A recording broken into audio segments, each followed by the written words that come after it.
তোমার পরিশ্রম ও সততা আমাকে হৃদয় দিয়ে কাজ করেছ, তাই আমি এসেছি। ঘরে আর অভাব থাকবে না।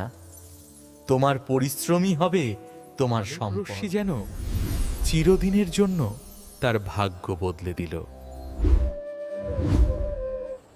এক দরিদ্র মানুষ প্রতিদিন কঠোর পরিশ্রম করত, তবু সংসার চলত কষ্টে। সকালে ঘুম ভাঙার আগেই সে মাঠে যেত, রোদে ঘামে ভিজে পরিশ্রম করত। তাদের সংসারে ছিল ভালোবাসা, কিন্তু অভাবের ছায়া কখনো ঘোচেনি। তিনি বিশ্বাস করতেন যে একদিন তিনি তার কঠোর পরিশ্রমের ফল অবশ্যই পাবেন। মাথায় ভারী বোঝা, কিন্তু মনে ছিল শান্তি ও তৃপ্তি। সে অবাক হয়ে দেখল তার ঘরে এক অপূর্ব আলো ঝলমল করছে। তার সামনে দাঁড়িয়ে আছেন দেবী লক্ষ্মী স্বয়ং। তোমার পরিশ্রম ও সততা আমাকে সন্তুষ্ট করেছে। আমি তো কোনো পূজা করিনি, তবু তুমি আমার ঘরে। পূজা ফুলে নয়, পরিশ্রমে হই।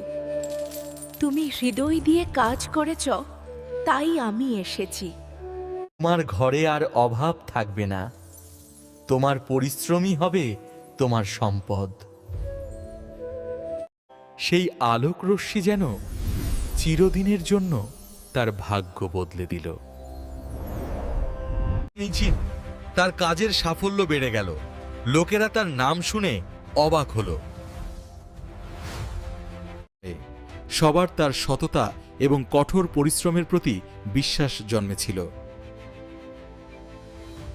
একটা ছোট দোকান দিয়ে শুরু, ধীরে ধীরে বড় হলো সেই ব্যবসা।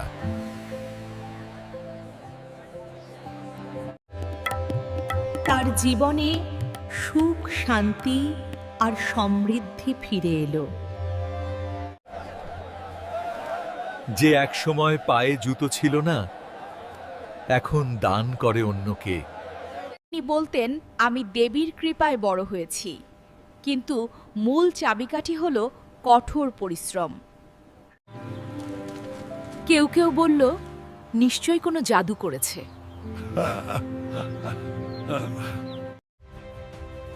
জাদু নয়, এটি পরিশ্রমের ফল। কিন্তু যতই সে চেষ্টা করল, ততই ওই দরিদ্র মানুষ আরো সফল হলো। কিন্তু সে যত চেষ্টা করত, ততই গরিব লোকটি সফল হতো। যে নিজের কাজে বিশ্বাস রাখে, তার ভাগ্য কেউ কেড়ে নিতে পারে না। তার নাম চারদিকে ছড়িয়ে পড়েছিল, সবাই তাকে সম্মান করত। তার জীবনে তখনও ছিল বিনয় ও ভক্তি। প্রতিদিন সে দেবী লক্ষ্মীর উদ্দেশ্যে একটি প্রদীপ জ্বালাত। তিনি জানতেন যে আশীর্বাদ তখনই স্থায়ী হয় যখন কঠোর পরিশ্রমের সাথে দয়া থাকে।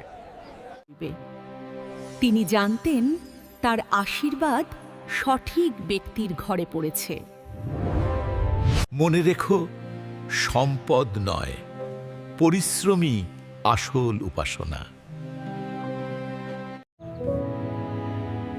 বাবা, আমি তোমার মতোই পরিশ্রম করব। দেবীর আশীর্বাদ তাদের ঘরে চিরকাল রইল। শিক্ষা একটাই অগ্রগতি পরিশ্রমে আসে, হিংসায় নয়। কর্মেই লক্ষ্মী।